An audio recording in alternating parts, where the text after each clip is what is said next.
I sense not a good season just because how do they match up against the AFC West? Those That's brutal. it looks like those teams loaded up.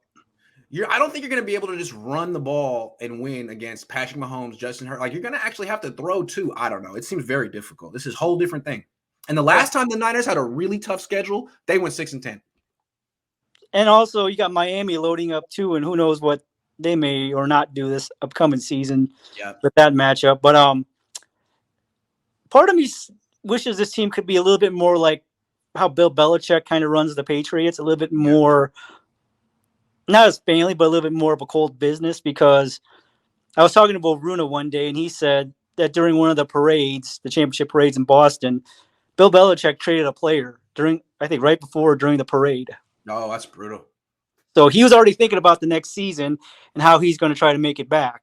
Right. For another parade because, they should have made – I just don't see a winning season. I mean, a 10-win season as what Vegas is saying based on who are the teams they have to play this season. I don't see it either. I mean, they definitely – it just seems like they're taking advantage of lazy Niner voters who saw a good team last year. But they really have downgraded.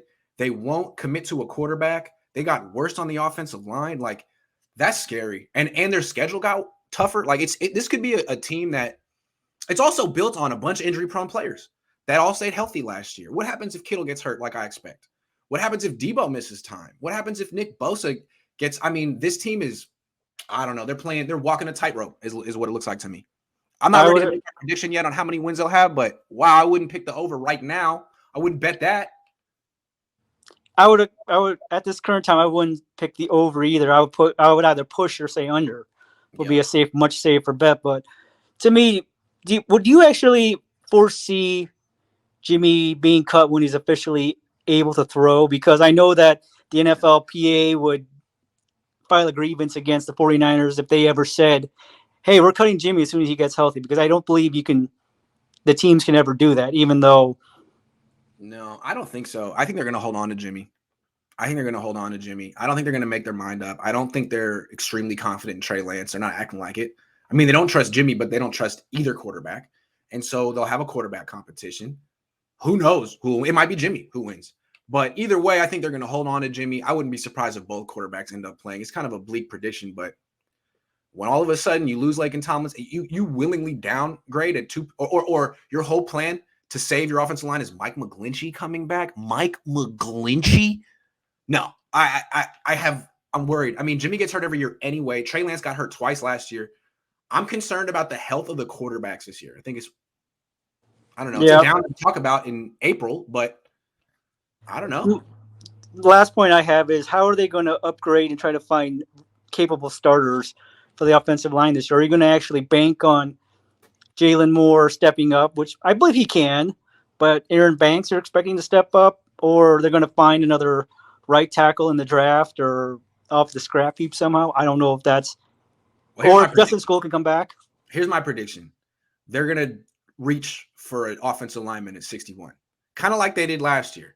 And whoever it is, offensive line connoisseurs or enthusiasts will say, doesn't matter, good pick. But they're probably going to reach for someone. That's exactly what they did last year. They took Aaron Banks. Most non-Niner fans were like, 4th round grade. And Niner fans were like, oh, doesn't worry, doesn't matter. Kyle likes him. He'll fit. And then boom, it's a bust. So I'm worried that the Niners are going to take some tackle way too early. And it's like, okay, so you're reaching at 61 when you're holding out to get fair value for Jimmy Garoppolo. Like, even if you were to get a 2nd round pick for Jimmy Garoppolo, you probably reach for some need. Don't do that. But I have a feeling they will. Or they'll take a running back. Yeah, that's what I kind of sense. So they'll go for a player that they're going to reach for a need.